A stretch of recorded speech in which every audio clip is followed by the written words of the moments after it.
délivrance totale et parfaite eye bokoyoka sango miso nanga emoni matoye yoki monoko etatoni moteme timi akoyoka sango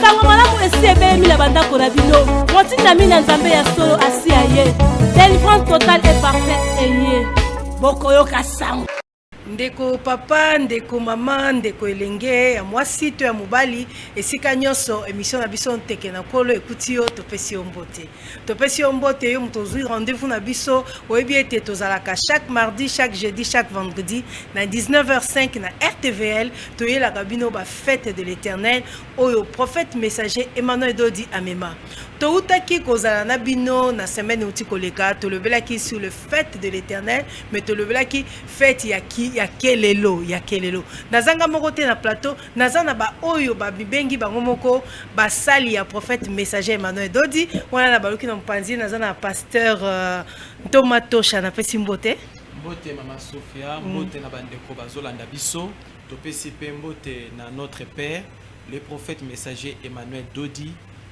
et voilà mon abiso banso. Merci beaucoup Thomas Tosha. Naza koto na pasteur Gédéon Sekaniel Chamala na pesi mbote. Mbote mama Sophia, mbote na balandi nyonso ya émission Tekenankolo. Boyamba biso na bolingo pe na esengo pe na mitema na bino pe topesi mbote à notre père le prophète messager Emmanuel Dodi. Merci beaucoup. Bomonaki to utaki kozana bino semaine otai koleka plutôt to lebelaki sur ba trompette ya kelelo mais lelo tozongeli ba fête msusu prophète alobaki wana tosengi na régie et balancer les biso parce que toza komona na ba réseaux sociaux toza komona na RTVL toza komona na ba chaîne mingi prophète azako bengisa bato azako bengisa bato boya il y a une grande fête ko salema fête yango za fête des expiations yango totiki na régie a balancer les biso annonce ya prophète messager Emmanuel Dodi à vous régie.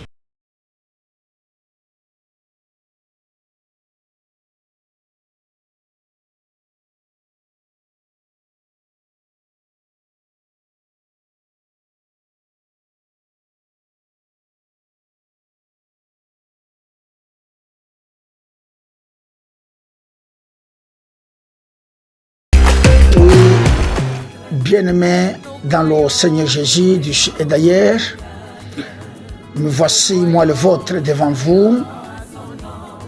Je me présente devant vous en tant qu'un envoyé de Dieu, en tant que porteur de message qui consiste à vous dire que du sur le ventre, il y aura un événement lequel sera sacré. La Bible dit, il fait chaque chose bonne à son temps. Voilà pourquoi il a mis en nous la pensée de l'éternité. Cet événement sur lequel c'est une célébration en soi de fête. Comme vous le savez bien, que je suis celui qui, par moi, Dieu amène les fêtes, ces fêtes, pour que ses enfants les célèbrent, pour que son peuple célèbre ces fêtes. Oui, comme je vous avais dit dans les émissions passées, que je sais ce qui se dit, ce qui se raconte autour des fêtes de l'Éternel. Soit c'est par ignorance, soit c'est par désorientation, soit c'est par l'incompréhension. Bien-aimé, il y a la différence entre les fêtes juives et celles de l'Éternel. Nous ne célébrons pas les fêtes juives, nous célébrons les fêtes de l'Éternel. Est-ce que c'est bien compris?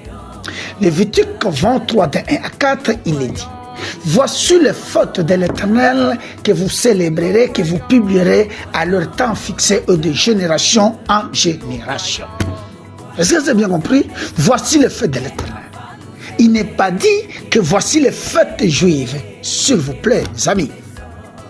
Ouvrons une parenthèse que je vais refermer rapidement. Par rapport à ce qu'ils disent, ce sont les choses de l'Ancien Testament, ce sont les choses juives, non, non et non. Alors, pose la question à ton pasteur, mon frère pasteur qui me suit maintenant, vous qui me suivez ici et ailleurs. Si vous me dites que c'est l'Ancien Testament, pourquoi vous mangez la dîme? Voyez-vous, la dîme n'est-ce pas l'Ancien Testament? Pourquoi nous invoquons les faits dans nos églises? Jésus n'a jamais invoqué le fait. N'est-ce pas, le premier fait est descendu par le truchement du prophète Moïse, ce qu'on a appelé le fait de Tabéra, et surtout avec le célèbre Élie. Là, nous sommes dans l'Ancien Testament. Moïse et Élie, qui étaient-ils? Les apôtres, les Congolais ou les Africains? Absolument pas.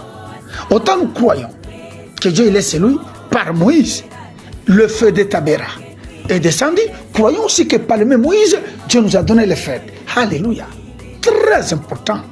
Je vous parle calmement, ayant des pieds sur terre, pour qu'on comprenne.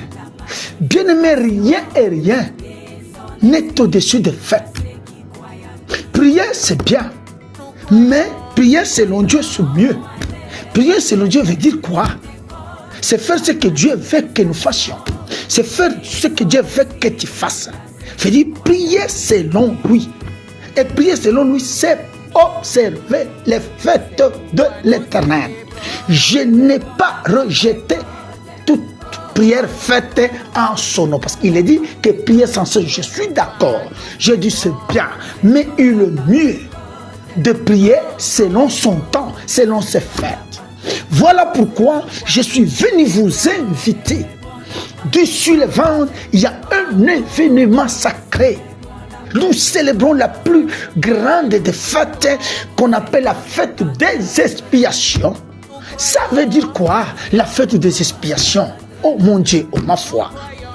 La fête des expiations tourne ou tournera autour du pardon. Suivez, je sais là où vous pouvez m'amener, disant, s'il faut célébrer cette fête, à quoi sert le sang qui a coulé sur la croix? J'arrive. À quoi sert l'œuvre salvatrice que Christ a réalisée sur la croix? J'en viens. Ceci n'abolit pas cela. Et d'ailleurs, Jésus lui-même, en Matthieu 5, 17, il a dit, je ne suis pas venu abolir la loi et les prophètes, mais au contraire, je suis venu accomplir cela. Et donc, Jésus n'a jamais aboli ce que les hommes de Dieu abolissent aujourd'hui. Est-ce que nous nous comprenons très bien? Très bien. Maintenant, en célébrant la fête, vraiment, ici, focus, rien que sur cette fête. Ouvrez vraiment les oreilles. Je prierai à ce que les oreilles ne soient pas sourdes, qu'elles soient vraiment attentives. En célébrant la fête des expiations, nous ne rejetons pas, nous ne mettons pas en négation l'œuvre salvatrice que Christ a réalisée sur la croix. Absolument pas. Tenez, autant que Christ n'a jamais rejeté les fêtes, autant les fêtes ne rejettent pas l'œuvre qui a été réalisée. Je me répète pour la bonne et pour la meilleure compréhension. Est-ce que c'est bien compris? Maintenant, l'important c'est quoi? Et vous devez savoir que l'œuvre que Christ a réalisée, c'était pour la rémission des péchés commis avant que lui arrive. Voilà pourquoi il est écrit, tous ont péché, ont été privés de la gloire. Là, on parle par rapport au péché d'Adam. Voyez-vous? Parce que les hommes maintenant, ce n'est pas les femmes pécheurs, ce n'est pas les hommes pécheurs. Nous sommes tout en étant porteurs de cette nature adamique, qui est la nature pécheresse. Ça c'est clair. Maintenant, quand on célèbre la fête, en voici les avantages. Quand on prie, Dieu pardonne. Mais quand la fête des expiations est célébrée, Dieu pardonne. Pas tout simplement qu'il pardonne. Dieu efface le péché. Pas seulement qu'il efface, et Dieu les oublie. Tu peux être pardonné, mais sans toutefois connaître l'effacement de tes péchés. Elle oublie, ah oui. Voilà pourquoi David, c'est une histoire connue de tous. Après son péché, bien qu'il avait été pardonné. Et d'ailleurs, c'est ce que tout le monde a eu à prêcher. C'est ce que tout le pasteur prêche. Ok, tu avais pardonné David, mais les conséquences sont restées d'accord. Mais il n'y a que la fête des expiations, notez bien, qui amène le vrai pardon, qui pousse à Dieu d'effacer et d'oublier les péchés, et dans la foulée de faire tomber les conséquences qui accompagnent les péchés commis. C'est cette importance-là. C'est ce, comment dirais-je, c'est cela la vérité, c'est ça même l'importance de bien célébrer cette fête des expiations. Ça sera le 10. De 10h à 18h. C'est vraiment une solennité. La Bible dit, ce jour, que tous s'abstiennent des œuvres serviles. Que personne et personne alors ne se livre pas à faire quelque chose. Je t'invite. Toi qui vis dans une culpabilité, toi qui vis sous une malédiction quelconque, toi qui vis sous une loi, peut-être là où tu es, tu n'arrives même pas à croire que tu as été pardonné. Ça arrive. Tu peux faire semblant devant les gens, mais en toi-même, est-ce que les péchés que j'avais commis, Dieu me l'avait pardonné? Est-ce que voilà pourquoi, quand tu viens, quelle que soit la couleur, le poids, la charge, la durée, l'origine de tout péché commis, ce jour-là, Dieu te pardonnera, Dieu effacera et Dieu oubliera et il fera en sorte que les conséquences qui t'accompagnent à cause de péchés commis tombent directement. Vous avez bien compris? Ok, je crois que c'est dimanche le 20. Merci. De 10h à 18h, du matin au soir. C'est vraiment un jour solennel. C'est vraiment une journée sacrée. De 10h à 18h. Il n'y a aucune condition, peut-être l'attitude à avoir, c'est se présenter devant l'Éternel dans l'état naturel. Qu'on enlève un peu des histoires, surtout que nos mères mettent. Je ne suis pas contre les bijoux, non, je vous félicite. Mais j'ai dit, rien que pour ce jour, si c'est possible, si ça ne dérange pas, essayez de venir à l'état naturel. Rien que ça. Du reste, nous viendrons se plonger dans la prière, nous cherchons la face de Dieu et Dieu nous fera du bien. Voilà le message que je suis venu vous annoncer. Est-ce que vous m'avez bien compris? Je dis bien, dimanche le 20 de 10h à 20h. C'est jeûne et prière. Rien que le pardon. Dans la largeur, dans la longueur, dans la hauteur, dans la profondeur. Rien. Tous les jours, Dieu nous pardonne. J'insiste. Mais ces jours-là, il pardonne. Il efface. Il oublie et il fait tomber les conséquences. Viens, mon frère. Viens, ma soeur. Dieu te voit, Dieu t'aime. Que Dieu vous bénisse. Amen. C'est la joie du Pentecôte. L'esprit manifesté. C'est la joie du Pentecôte. L'esprit manifesté. C'est la joie du Pentecôte. L'esprit manifesté. C'est la joie du Pentecôte. Nous fêtons et nous fêtons. Nous fêtons la Pentecôte. Nous fêtons et nous fêtons. Merci Régie, Régie pour aux émissions antenne. Pasteur Gédéon Chamala, Tomoni prophète messager Emmanuel Dodi, Aouti Koloba, fête des expiations. Na lingala, ezali fête ni.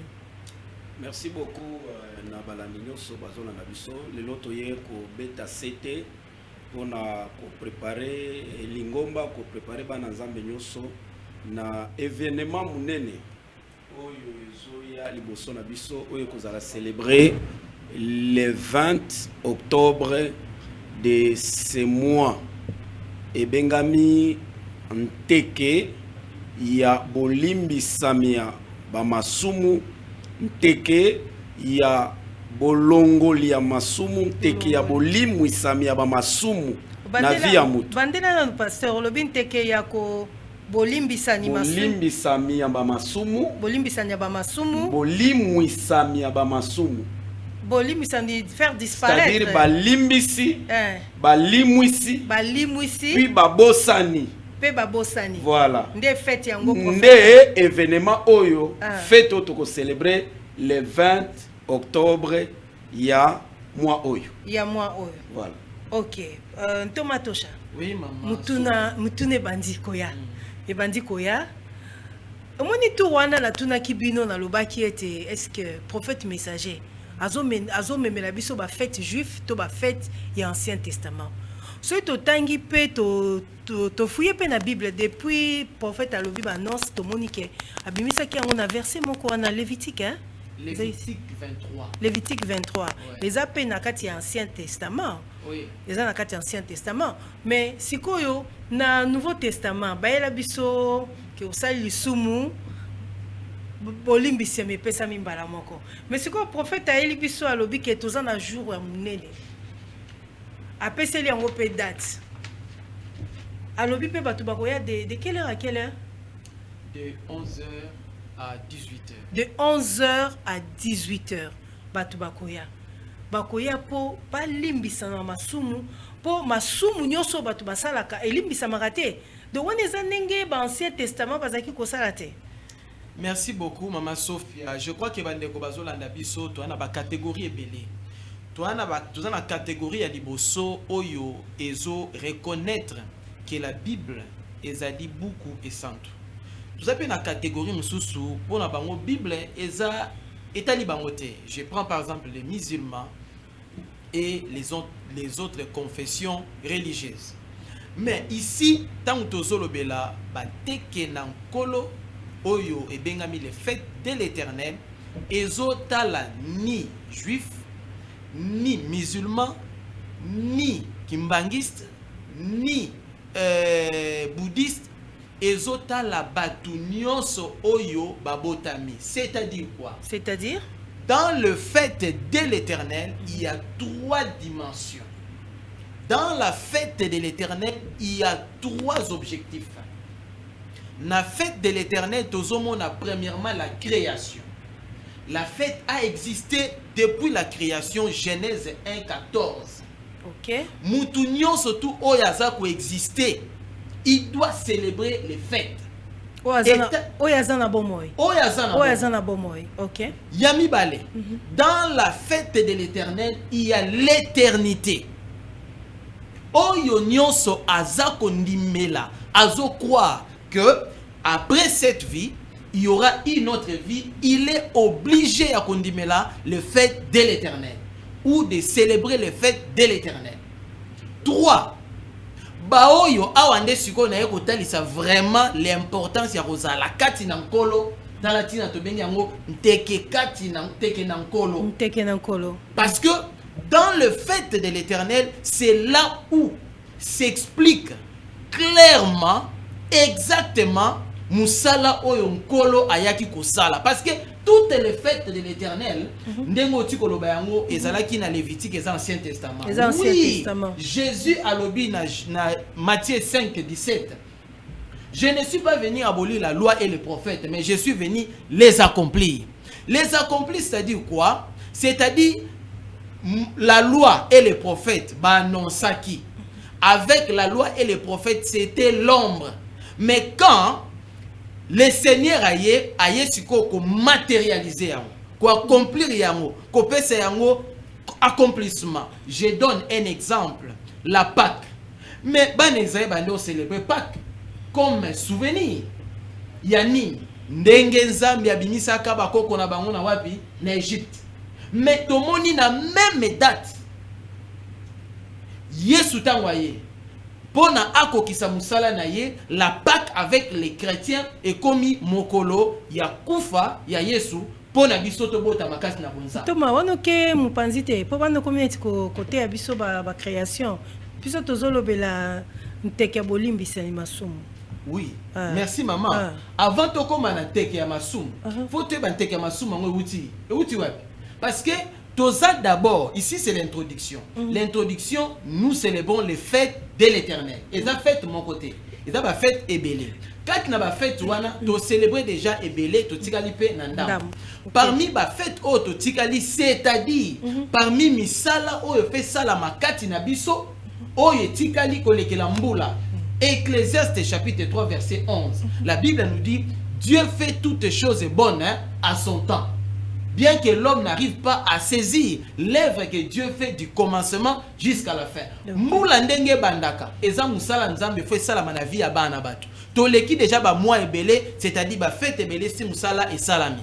Tozo koma na suka mbula etikali ba fête musupe sa nini et salama. Et je répète que ba fête de l'Éternel ezali misala ya nzambe kati na nkolo il fait salama na ba vie ya bana batu. Nde awa tokomi na période Nangonga oyo musala fe salama kati na vie ya bana na batu ezali musala ya bolimbisami ya masumu ndenge pasteur alobi na bolimwisi bolongoli bokweisi masumu bolongoli bokweisi masumu na balukeli pasteur Gédéon.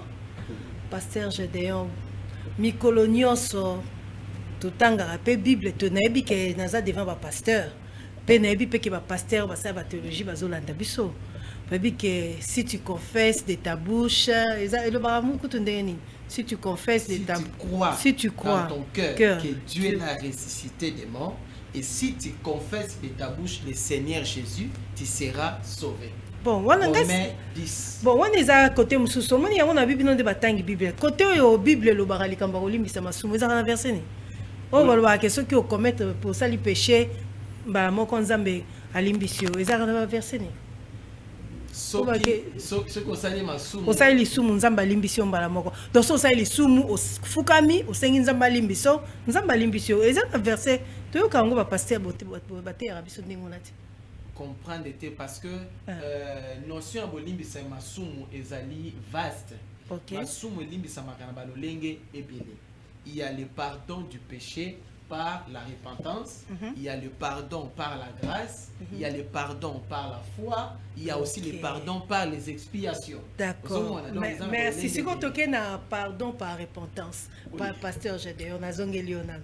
Pasteur Gédéon. Merci beaucoup. Pasteur Gédéon.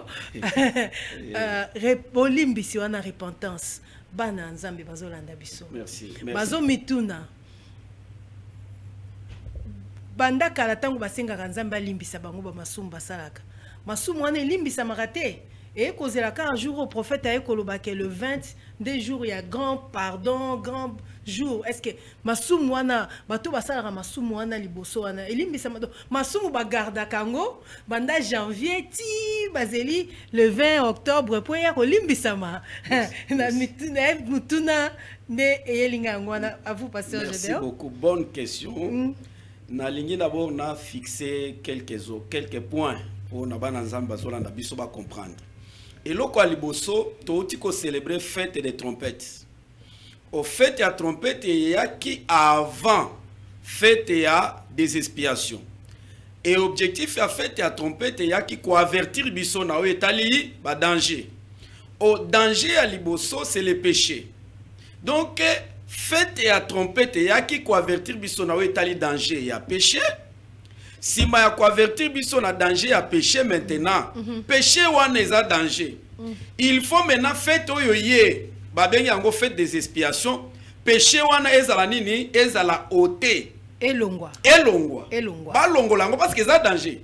Il faut ozwa lango ba limbisa yango, ba limwisa yango, ba ôté yango pour que maintenant musala ya nzambe esala manenge elongo bani omoni ba fête nyonso ezolanda na cheminement eza bien oyo avertir biso na danger à péché maintenant oyo ye fait d'expiation maintenant ezoya ko sala en sorte que péché wana ezala pardonner ezala oublier ezala effacer pour que nzela ya kokota na lola ezala polele pona mu Christ. Na ye maintenant ko répondre na mutuna na yo. Na mutuna na ngai. Yo kamena na mutuna na yo. Elingi koloba, est-ce que mikolo nyonso bana nzambe basambelaka? Basenga bolimbisi. Est-ce que nzambe alimbisaka te? En voici la réponse. Tous les jours tango tofuka maka. Même ngana mikoti na kati. tous les jours tant to fukamaka to senga bolimbisi nzambe alimbisaka. Nzambe alimbisaka. Oui, bah c'est calmé. Nzambe alimbisaka. Masumu ya bana ya batu mikolo nyonso. Okay. Alimbisaka. Maintenant, particularité à fait des expiations, c'est quoi? Tous les jours, lorsqu'on commet les péchés, on demande pardon, Dieu pardonne. Maintenant, pourquoi le 20 octobre est Bengami le plus grand jour du pardon des péchés? Parce que ce jour-là, comme il a un caractère un peu particulier, le 20 oyo, tozoya kosenga ba bolimbisa mi masumu nyonso, parce que mukolo na nzamba kolimbisa ba masumu na biso ya mibale. Sima ye kolimbisa, akosala nini? Ako effacer, c'est-à-dire ako limwisa. Ako limwisa. Alimbisi, alimwisi ya misatu. Akosala nini? Akobosana. Akobosana. E ya mine akosala nini? Akokweisa mikumba to ba etumbu ba conséquence. Oyo e bandaki ko peze likolo ya muto oyo asumukaki. Okay. Nde omoni particularité ya fête tonteke ya Bolimbi sa masumu benga me fait des expiations. C'est ces 4 éléments. Tous les jours Dieu pardonne, mais Dieu n'efface pas, n'oublie pas, ne fait pas tomber les conséquences. Mais tandis qu'il a fait des expiations, ne mukolo munene ya bolimbi sa miaba masumu. Si manzambe kolimbisa azo sala nini? Azo longola yango, azo effacer yango. Si maye kolongola yango, azo limwisa yango, azako c'est-à-dire alimbisi. C'est-à-dire au pardonner, Yami Balé a salinini a effacé, pas seulement effacé, a oublié en go bo sani. Et zongela isouste na makanisi parce que batyo mokili balobaka ko limbisa ezako bo sanate. Makambozo lobeza makasi pasteur. Mais tandis que ce jour-là, nzamba ko limbisa, nzamba ko limwisa, nzambe akokanisa lisu masumu wana te. Et ya mine isi konde eloko il faut même ko betela ngome maboko nzamba ko kwisa ba conséquences nyos oyo banda ko peser likolo ya mutu oyo ya masumu omoni na nazotala yo tango zoloba nazo mitia na esika ya mwana mwasi moko oyo azako mitu na place azali ya pasteur Ntomatosha. Question nange ezali ke tango bozoloba keza jour oyo ke prophète aye nango alobi etike bakolongola ba conséquences ya ba péché. Avant tout le bénin ba sang de Jésus ou ba été akabiso que le sang de Jésus efface nos péchés et tout ça. Bon, moi la moi si oyo azaki kotambola na kobanga nzambe te. Azuizemi. Ezali sumu. Tozo kende. Oui. Azuizemi. Azuizemi. Azuizemi. Zemi eza conséquence ya lisumu. Bien sûr. Eza conséquence ya lisumu po abalite abotite. Eza conséquence ya lisumu salaki ya ekobo. Ya ekobo. Asali na zemi mbala moko aboti mwana. Place avandi asimbi mwana. Azoloba o eza conséquence ya lisumu na ngai. Ba mususu kutu ba viola bango. Ba violer ye ezaki pe péché loko andimaki te maboti mwana. Azana conséquence ya viol na maboko na e, azana conséquence ya mwana na maboko ne. Mais prophète messager Emmanuel Dodi aye koloba eteke eza jour bazo longola ba conséquence c'est que bana wana babotama oyo babotama na Saint-Age oyo mama azolinga kolimbisa te po azoloba eza erreur na salaki eza péché na salaki eza ekobo na salaki c'est que mwana na comme ça conséquence à péché il faut akunda yeo ake kotike na orphelinat ou bien tike na balabala. En tout cas, na ebité to banana pasteur Gedeon to banana Ntomatosha pour eza vraiment mutuya parce que bato bazolungoye ba ko enlever conséquences. Wana kutu na pesika ka exemple ya muto aboti. Et bon siko muto yo azui sida. Et bon siko muto akoti prison. Akoti déjà physiquement azui déjà conséquences ya péché na kati ya prison. Et wana prophète messager alobi ke ko kolongola ba conséquences. Tozui ya prison na tikeli Ntomatosha ko yebisa biso na tokena na oya kobota mwana epa pasteur Gedeon. Merci beaucoup maman Sophia. Poser question moko mala mingi. Na oya etali mukolo wana voilà pourquoi babengi le plus grand jour du pardon des péchés. Ce qui est le plus grand jour du pardon des péchés, il faut constituer na deux blocs. L'un des blocs. Oui, deux blocs. Bloc à liboso tozali na péché ôté. Péché ôté. Péché ôté. Bloc à mibale tozana péché pardonné. Bola nangai. Donc tozana deux blocs à masumu. Tozana péché ôté. Ce péché ôté c'est quoi? C'est le péché adamique. Le péché adamique ne lisumu oyo mutu nyonso abota makana yango. Ozolo bota mina mwasi na mobali mutu nyonso abota makana péché adamique bengami péché originel. Ne lisumu wana péché wana yeyaka kokweya kaka soki mutu andimeli nkolo. Et nde oyo Jésus en tant que l'agneau de Dieu qui ôte les péchés, il est allé à la croix, il a versé son sang, il s'est offert. Il a versé ton sang pour na ba nyonso ba kondimela ye ba salini ni péché on salini ni et quoi na vie na bango. Wana za péché ôté. C'est le péché adamique. Wana zo senga mutu ya ko pesa offrande te po azwa bolimbisi ya péché ôté. Ça ne demande pas l'offrande. Là c'est seulement si la personne croit parce que Christ est mort quand nous étions encore péchés et il a fait couler son sang. Wana eza péché ôté. Péché ami balé ezali péché pardonné.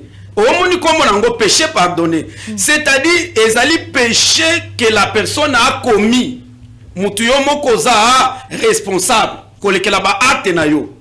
Péché commis par rapport à ba acte na yo. Mi balé ezali péché o ezoya na ba parents. Ba grands-parents na ba arrière-grands-parents. Parce que za na masumu ya yo moko oyo za responsable kolekela ba acte posé na vie na yo ya passé na ya lelo masumu ya mibale ezali ya baboti na biso oyo tobotami na ba papa na mama ya masumu même na psaume 51 David azolela na prière na ye même na lamentation 5:7 siko péché oyo mutu abotami na basenta ki ye azuizemi conséquence à péché kasi na si na situé déjà nyoso mibale wana na si na situé déjà solo ba péché commis péché pardonné péché ôté wana c'est Dieu ne tient pas compte du temps de l'ignorance. Lorsque mutu abana ko sala abana ki na ignorance bateya ki ekolo Yesu te dès lors andimeli kolo asali belle confession de foi péché wana ôté sanini ekwei. Mais l'enfant c'est parmi les conséquences. Moi c'est aza victime. Il y a acte songol oyo ba para basalaki. Nzambe azama wazabolingo automatiquement Nzambe en pardonnant nini mama na ye kolekela oyo ye asalaki masumu automatiquement que l'enfant aussi pardonné purifié l'enfant devient aussi une bénédiction.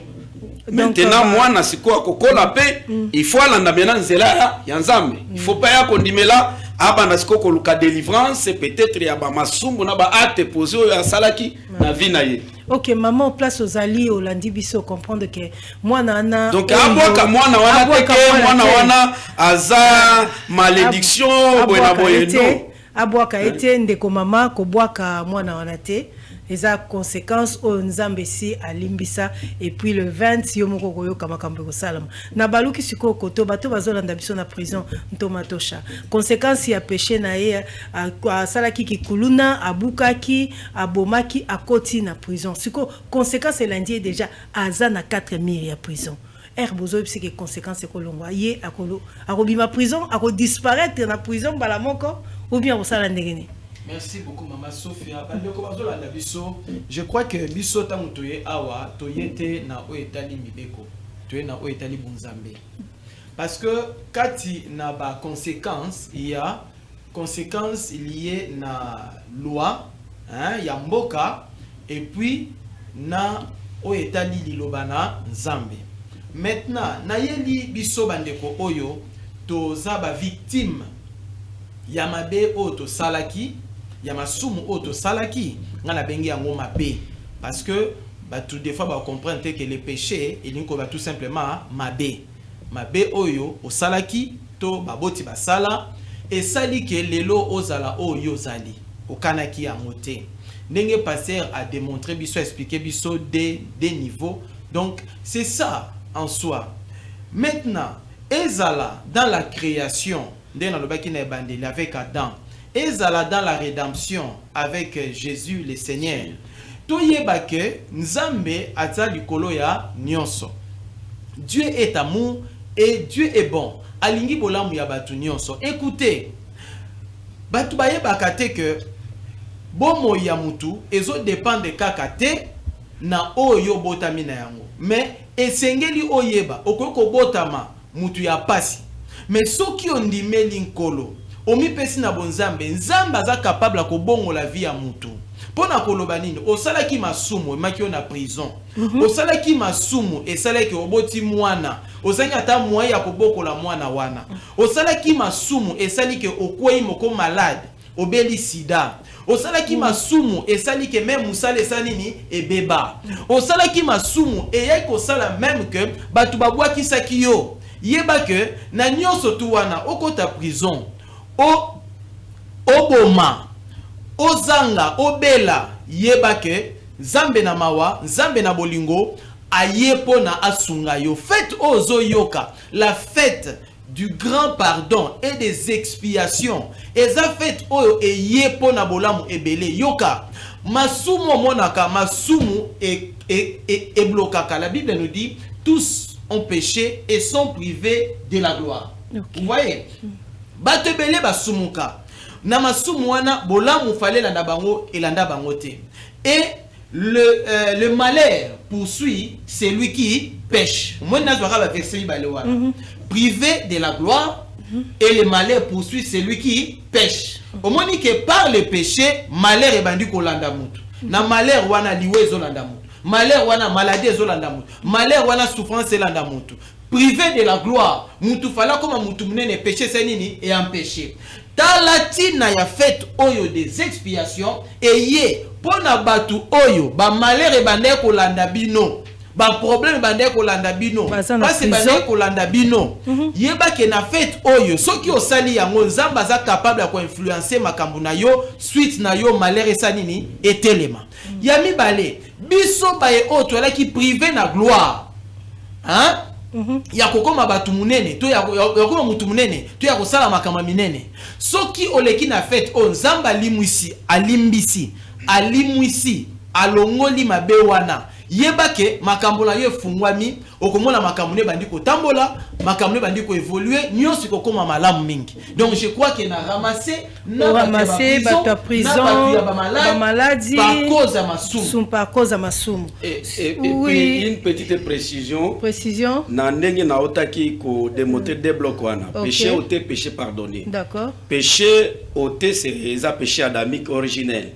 Oyo mutu nyonso bota magana yango ekweya kasoki mutu andimeli nkolo et makila nankolo yesu saline pétolier pe a alimbisami et péché ami balezali péché pardonné. Péché pardonné zali et péché commis kolekela yomoko ba parents barrière grands-parents. Précision zanine pour que mutoa soit pardon il y a péché commis ou bien péché pardonné azolango pardon nde pardon nezole que là ba élément oyo loko liboso il faut mutoana ça la repentance sincère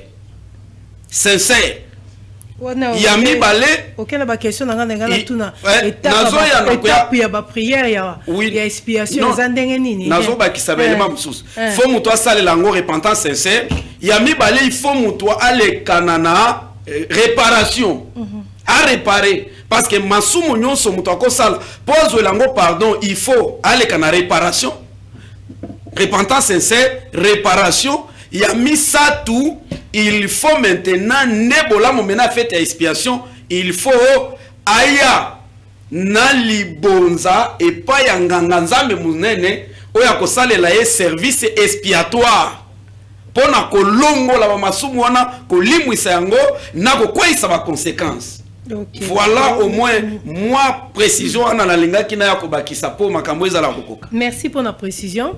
Na Ertolandi prophète messager Emmanuel Dodi alobi sur le sang de Jésus. Alobi nayoki alobi batu bakotuna c'est quoi sert le sang de Jésus. bako le sang de Jésus bato ba le sang de Jésus yango nde purifiaka biso yango nde lungulaka biso masumu wana na kepa ntomatosha. Merci Mama Sophia. Je crois que bandeko bazolanda biso et ndambu ya réponse na biso et pesami déjà na notre pasteur. C'est-à-dire quoi? Nous avons la création et la rédemption. Nous avons Jésus, nous avons Adam et nous avons Jésus-Christ. Na kati ya masumu, twana masumu mibale. Twana masumu oyo ezali kati na Adam, c'est-à-dire na création, toza pe na masumu ezali kati na kondima. C'est-à-dire omoni masumu o batu babotami na yango kati na Adam. Masumu wana elimbisama na makila ya Yesu kolo o esani ni esopana. Ah bon, te kotana tobeta na ngona c'était bien. Oyibinga olobi na yibio maloba po olobi eloko moko ya mutuya. Olobi eloko moko yo de olobi le sang de Jésus et joue un rôle nango déjà. Soki mutu. Merci. Et joue déjà rôle nango bandakala. Les fêtes de l'Éternel, nous on ne parle pas seulement d'une seule fête, mais nous parlons des fêtes. Mais comme il attend qu'on se prépare la fête des expiations. Alors, quand on parle, il y a masumu o limbisama kolekela, makila et tanga. Là, nous sommes dans la Pâque. Nous sommes dans la fête de la Pâque ou des Pâques. Okay. Alors, na fête wana ndekuna hébreu elobi, tu n'as voulu ni sacrifice ni holocauste, mais tu m'as formé un corps. Je viens, ô Dieu, faire ta volonté. Hébreu 10, 5 à 10 ezawana. Oh, place wana même batu baye bate, ba théologien bate ya, il a fallu le prophète messager Emmanuel no di aya. Aya bisabiso que parole wana Yesu alobela nzambe ya solote. Tango alobi que oh Dieu, je viens faire ta volonté, mais yazalaki na lola. Tango azoloba que je viens, il s'adresse à l'ennemi parce que l'ennemi azape nzambe nazo ya yo munguna. Oh babengaka pe nzambe. Ennemi pe nzambe. Oui, ennemi oto ba satana. Satana za na kati ya royaume ya munguna, Satana pa za kuna na kati. Wana eza émission mususu. Voilà. Alors, wana eza émission mususu po wana komi compliqué. Merci beaucoup. Ndalobi nazoya naya poete na luka na somba na kangola mutu. Nde kuna ba biso péché oté. Ozomona eza lisumu o tangu yango elimbisami elongwe esungi biso sikoyo to koma lisusu visible na miso ya bonzambe. Sikoyo to bandi ko évoluer na vie ya bonzambe yango. To komi na ba pasteur, to komi na ba sœur, na ba intercesseur, na ba évangéliste. Tala, to na sœur ma to na mabele, na sœur moyi. To na moki. Olinga te okosumuka. Zambe na bolingo na etala pe ninga sali vous allez remarquer que ba fête yango kabwani eza pambate eza na tina Pâques elanda mbala moko na prémisse ezwani mbala moko na moisson etiki ekar mulai après eye kozwa trompette elanda na expiation après que na tabernacle pour nani et puis eza na deux périodes. Alors pour dire ceci na vie ya bonzambe ezala otambolo lenge nini yebake mo masumu moko ya osani nini kokanga yo na masumu wana oyo des fois et dépendre na yote mais eza masumu eza lié soit na bato vandi na bango na bato salaka na bango na famille botami na yango nde nzambe na bolingo na ye kati na lingomba. Tala, la Pâque a été célébrée en Égypte mais la fête des expiations ça va en Égypte était pour na batu ba comprendre que makila o esopanaki pona biso to koma ya nzambe. Tala, avant Jésus mutu azalaki ya nzambe azate batu nyos ba komaki musika. C'est par Jésus et avec Jésus le Christ que batu ba ko bikisama ne wana na lingi na lobelo moka mutuya. Le plus grand péché c'est ça parce que aujourd'hui o nyonso andimeli Yesu Christ te azala masumu. Parce que la Bible nous dit le plus grand péché c'est de ne pas croire à celui que Dieu a envoyé.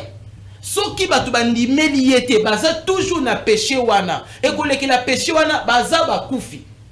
Pona bango kolimbisama ya masumu na bango ce n'est pas les expiations. Kolimbisama masumu na bango bandima babatisama bakosa nini bakobika. Mais tangu babiki bakoti kat na bonzambe na évolution wana masumu yaka okoyaki osalaki bambeba nzamba ko limbisa ba conséquences etikali. Il faut la fête des expiations pour na ekwesa biloko wana, sans oublier na lobeli expiation na kilelo na lobeli na vie à venir était. Il y a kilobi. Voilà, après trompette. Après parce trompette. Que expiation va jouer rôle munene. Là où tu n'as te so pesa ngata na loba. Continuez à côté wana toki. Merci beaucoup. Alors, tokena o etali mokolo parce que nous avons deux vies. La vie présente et la vie à venir. Okay. La vie présente est ça autre na ngolelo. La vie à venir, vie présente est ça liée à naissance. Vie à venir est ça liée à résurrection. Batu bazo zonga na bomo lelo na mbotama, batu bako zonga na bomo ipo na éternité kolekela résurrection. Résurrection yango na trompette. OK. Tant toleki trompette. Batu bazongi na bomo. Mais tant batu bazongi na bomo, musala ko continuer zali musala ya expiation pour nani. Trompette ayez déjà kolobaker, ayez ko avertir batu na o etali ascension, na o etali couronnement, na o etali éternité. Mais batu bako kende balamoko na ascension ndengwanate, na couronnement ndengwanate, il faut ba les canaux na expiation. C'est-à-dire, la Bible nous dit Hébreux 12, 14. Recherchez la paix et la sanctification sans laquelle personne ne verra les Seigneurs. Oh, l'objectif est en kelelo, mukolo wana batuba kuta nanani nankolo. Mais il faut avant mata. Il faut le 20. Il faut le 20 salama. Et soukoli, et pétoli, et sanctifié, et boulisi. Pour et faciliter, non seulement qu'on mata, mais qu'on kota katinanda konanzambe o ebengami tabernacle. Donc pour dire que jour wana le 20 c'est jour monene. Maman nangai Sophia. La jour moko. Moko c'est terrible. Donc quelque part expiation ce qui n'a lundi mutoazo landa lobi bon comme ça jour ya na lingala tolobi nini bolimbisami kobosana na kokoisa ba conséquences. Donc mutu place avandi alobi ngana bando sala liso nazela le 20 on est à question tozo kende na ochité alobi bon comme le 20 ezali na posa ki question wana na ndenge moko pa passage Gédéon mais tango après répondre ngai na comprendre ki réponse na ebienté yango na zongo ile ngosiko na lingala facile et lobi ke ngai na ebi ke le 20 est un grand jour. Donc à partir à lelo na ko continuer ko sana nga masumu na koki ko continuer ko yiba pour le 20 na ne ko quitter place ba kolongola ba conséquences.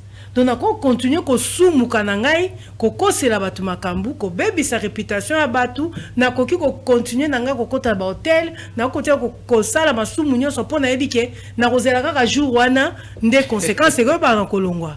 Donc quelque part besoin ko encourager batu ba sala masumu ma pasteur. Ou bien prophète aye ko bala batu bo continuer ko sala masumu bozela le 20 ekoya nde expiation ko longola batu. Je pense que na yalola ki motuna na malamu mingi en soi le 20 oibengami la fête des expiations ezali mukolo munene ya esengo. C'est le mukolo ya joie, eza mukolo ya bonheur. Bonheur batu bazwa ko la masumu na bango. Yoka nenge David azo définir bonheur. Psaume 32 de 1 jusqu'à 3. David a défini bonheur boyeke et heureux celui à qui la transgression remise, à qui le péché pardonné. Heureux l'homme à qui l'Éternel n'impute pas d'iniquité et dans l'esprit duquel il n'y a point de fraude. En soi mukolo ya le 20 octobre, benga fête des expiations, et zande mukolo ya bonheur, le plus grand bonheur ya vie ya mutu, ya mwana nzambe, ya mukristo, ya mutu nyonso. Ce n'est pas cause na bilamba ebele mitu kabandako, wana za ba valeur yi après. Bonheur munene zali mukolo nzamba limbisi masumu na yo, nzamba effacer yango, nzamba oublier yango pe akweseli yo ba conséquences nyonso ce jour là où comme mutu ya esengo. Parce que masumu na yo elimbisami parce que le péché ememakaliwa péché eyaka kokangela mutunzela kokota lola masumu nde 90% ya malheur ya batu na sena moyo eza di na masumu na ba conséquences na yango. Voilà pourquoi mukolo ya le 20 Maman Sophia. Question nanga pasteur. Nazoya. A continuer ko sumu. Nazoya na ye ko ramasser yango. Voilà pourquoi mokolo ya le 20 toza toujours na bloc mibale. Toza na bloc ya bana nzambe ceux qui ont déjà crié qui sont dans le Seigneur. Parce que bao déjà basi ba teyami vérité. Ba yebi déjà lisumu ezanini. Na conséquence na yango, ils n'ont plus droit ya kosumuka na encore ndenge balobaka.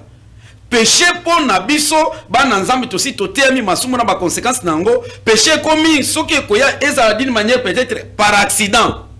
Omona, soit par la pensée par accident, na accident osanini peut-être péché yé. Mais pour mingi ezala na biso bana nzambe. Ezala na baona no bandimelité pe bateyami bien te sur les péchés na ba conséquences na yango ces jours là fête des expiations ils ont ramassé batu nyonso ezala ozala mwana nzambe qui a déjà crié mais obandaki ko umela na vie ya masumu ezala ona no andimelité a umela na vie ya masumu ezala ozala pasteur.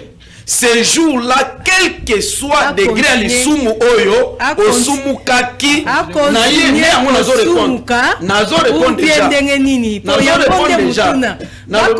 Quel que soit degré à l'isumu mutu oyo, asumu ki avant le 20. Je précise. Naza ko ramasser kopé sa réponse. Quel que soit degré à l'isumu oyo mutu akosumuka avant le 20. Ata abomi, ata ibi. Ata sali ya ndenge ni la longoli soki bazemi 1 million avant le 20. Ces jours-là, le 20 dès qu'on y est, on se présentait ces jours-là pour nakoya ko senga bolimbisi, quelle que soit la couleur, degré, qualité, ampleur ya lisumu ko sala yango, même quantité. Même quantité, oyo muto ko sala yango avant le 20. C'est-à-dire na répondre déjà d'ici le 19. Ce qui m'a soumu nyonso za ya ndenge nini osali le 20 Zambe tata akolimisa yo akolimisa yango akobli yango pe akokwisa ba conséquences. Parce que je comprendre ka bien te naza sûr que mutu moko na RTV il peut comprendre bien parce que na mutu nezali a continuer ko sumuka ko azela le 20 ou bien atika yo zolinga oui ou non oui ou non ni réponse balingi batuna balingi bayeba soki oui ou non. Yoka ma Sophia, écoutez, la Bible nous dit ceci dans Hébreux chapitre 10 verset 26. Car si nous péchons volontairement après avoir reçu la connaissance de la vérité, il ne reste plus de sacrifices pour le péché. C'est-à-dire quoi? Yo oyo yebina no masumu te.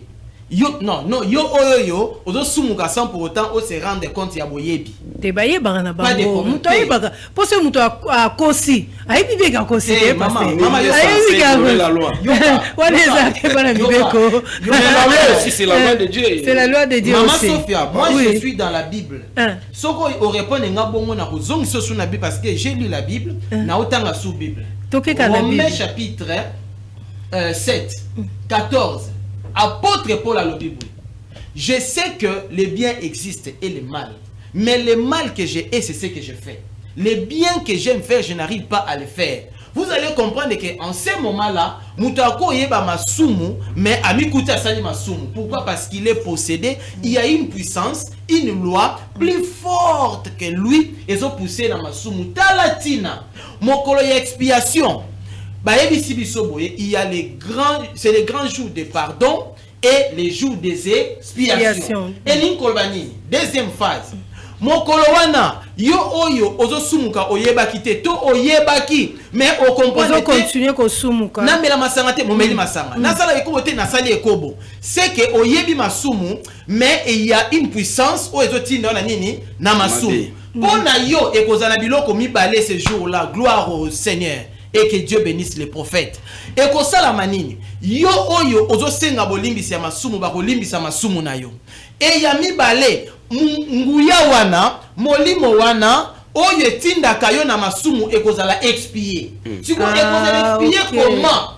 Yo comment l'opération est kosalama? L'opération pour le pardon et osalama par la repentance. Mais l'opération par les expiations et la repentance c'était Lévitique 16 explique ndenge opération il y a expiation ko sala. Opération il y a expiation pona balongola nguya wana demo wana molimo wana o ezo sala kake okweyaka na mabe tu ezo melaka yo malé tu ezo privé yo na gloire wana nde ekozwa expiation bakolongola yango c'est-à-dire biloko mibale ya liwa o ezo maliwa na o ezo mema malheur. Alors ekosala na libonza nde sika bato azo comprendre te libonza ya Yesu na libonza o biso sengeli kosala nini kopesa. Expiation ekosala na libonza. Libonza wane kozala mibale. Basengi na expiation pas brebis mais bouc. Vous voyez pourquoi Lévitique est le na bouc? Parce que bouc est un signe de tétutesse. Est un signe d'orgueil. Ozomona, oh Dieu résiste aux orgueils. Bana na nzambe to ata tozala ki ba bouc. Mais quand le Seigneur nous récupère, azobongo la bitoko banani ba pate. Ba o ba tosaka. Donc la Bible nous dit des Chroniques, je crois, des Chroniques 7, 14. Si mon peuple, sur qui mon nom est invoqué, simili prie, cherche ma face, je pardonnerai ses péchés et je guérirai. Et l'inkolbanini, mon kolowana, soki biso toye tomikitisi. Le 20. Tomemi libonza, toye pa yanganga nzambe, tolobi masumu na biso. Obondelo lobi masumu na yo, o se présenter liboso ngango lobi masumu na yo, ozui mabonza na yo mibale, ozui libonza na yo, bref, au pesi. Qu'est-ce qui va se passer? On priera maintenant pour toi, par nganga nzambe, akoyebisa nzambe, ndeko oyo atubeli masumu na ye. Azui pe apesi libonza. O nyonso ya liwa, o nyonso ya malheur, e bande kolanda vi bomo na ye, ezala orienté vers libonza wana oyo ya expiation. Et libonza wana nde ekokumbela biso makama na biso nyonso. Libonza wana ekokende wapi? Wana etali yote. Ya yo eza ya mutuya opesa. Talati na bat baye bak importance à libonza te. Voilà. Merci beaucoup Balandi ya RTVL bomoni na elongi nange kangami mwa mukepo na moni ke eza ya kobangisa. Eza jour moko yo ke mutu ifo azongo sérieux en fait. Donc eza nde ya kozwa tempo mutu se koza ke mutu azo salisumu azo comprendre te ke bazolo ba fait des expiations azo mona ngo azo comprendre l'utilité nango te. Mais entre temps nde to tulanda ba sali na Nzambe eza fait moko eza très important. Très important. Et puis eza vraiment que et c'est na bisoto ya le 20. Voilà totiki maloba et pas ya pasteur Roger de Akoloba le 20 de quelle heure à quelle heure Nasima Tomatosha Akoloba mot de la fin à vous pasteur. Merci beaucoup to invité bana nzambe nyonso basali nzambe nyonso bref ba nyonso bazali concerné parce que expiation zo concerné batou nyonso yaka quel que soit conséquence ya ba masumu yo sala na vie na yo ezala ke oboma olongola bazemi 1 million oboma osala ba mabe nyonso ebengami mikumbo tambolaka na yango a cause ya masumu yo sala atokota nganga osimba ata okotanda kwa nganga osimba bakisi o sacrifier ba vie ya bato yaka le 20 octobre de 11h à 18h bisika nini musala oyo kosalama musala ya nzambe kosalama ya bolimbisama ya masumu ya koefase koublier na okwesa ba conséquences na nganga nzambe munene mosakoli ya tango Emmanuel Dodi, c'est lui le véritable expiateur parce que expiation kosalama s'il n'y a pas expiateur te. L'expiateur est déjà là, c'est le prophète messager Emmanuel Dodi. Condition ezanine, condition ezaka kanango simple. Ce jour-là, Moutounio se faut se présenter à la d'une manière naturelle. Oui. Cause à la d'une manière naturelle parce que tozoya ko humilier ba ame na biso, tozoya ko humilier, c'est-à-dire ko plaider ba cause na biso, ko humilier ame. Liboso ya nzambe tata cause naturelle ngikoloba zalaka ka bichachi ya penza mingi te. Zalaka ka osokoli mai, otiemwa parfait na yo, oye. À partir à 11h, prière les bandati, 18h. et yo moko komona sima prière oyo neni vie na yo ko connaître changement transformation. Merci beaucoup. Merci beaucoup pasteur Gédéon Tomato Chanega qui n'a tout na sur ba condition na moni déjà pasteur Gédéon c'est le biango ba condition ngo ba maman oyo ba kolingo respecter ba condition wana te pour na moni beti ming na biso ba maman est-ce que maman on a place ezai ko empêcher ya ou bien koki ko ya kaka ndenga zanding wana malgré ba condition pour asepeli na liloba nzambe asepeli na prophète asepeli na révélation mais azomona ke soki ayena kitambala boy na boy mais ezani boko kababa bitambala pembeni ou bien maman ayana na aya koyoka liloba nzambe. Merci beaucoup. Je crois que tango ya bibiso ba sel na nzambe déjà tout ça ba lobeli ya nzambe. Donc esengeli na ngao ba yoka kaka biso. Ba sale fort. Ba yoki biso ba sali effort. Ezate ke oya soki na bobo sotote. Osukoli na yo bien, oza très propre, o lati na yo pe bien. O kitoko na yo mais o éviter kakande o to bakisaka. Ozomona ba maman ba lingi bitiatia, ibakisa bakisa tala kaka. Nde yango wana nde esengeli elongwa. Ya balé mukolwana esengeli to ya toujours na attitude moko ya humilité ya komikitisa pona kolela masumu na biso ya misa tuto sengeli ko yape accompagner na mabonza na biso et ya minei koza na botosi ya tango hein oye na air malamu po ete ozo pe matango na yo okota no sambo na parce que za mukolo mobimba momoni que de 11h à 18h za mukolote et puis le 20 tango ko dimanche hein et ko dimanche eza sou malamu makasi donc eza malamu mingi nde biloko oyo esala ke to ebisa bino ke nangonga oyo il y a vraiment le véritable homme de Dieu, le véritable voici l'homme, le véritable prophète au Batubazo Luka, parce que Makambo yoyo kango nil pas. C'est seulement avec les prophètes messagers Emmanuel Dodi. Ndeazwe la biso nenge musala nzambe ko salama. Donc venez bino nyo surtout quel que soit Makambo zana yango bino bobo takate bobala kate bozwa kate botomba makate nyo soza conséquences à péché ces jours les cause la solution. Merci beaucoup Tomato Cha izamba la sukate pour ba émission merci beaucoup pasteur Gédéon. Merci beaucoup maman Sophia. Merci na balani. Merci na prophète messager Emmanuel Dodi. Voilà topesi merci na équipe technique ya RTVN na sima ba caméra toza na Christian, toza na Steve et puis toza na Exaucé. Wana tobi na réalisateur na biso Pius Chimanga topesi merci et puis na son Tomuni Kaninda. Pour aujourd'hui tosuki awa tolobi était rendez-vous eza le 20. Les 20 kozangate yom toza Olanda biso tokutani les 20 de 11h à 18h pona lelo tosuki awa ciao. Délivrance totale et parfaite eye bokoyoka sango biso nanga e moni matoye yoki mono kwetatoni moteme timi akoyoka sango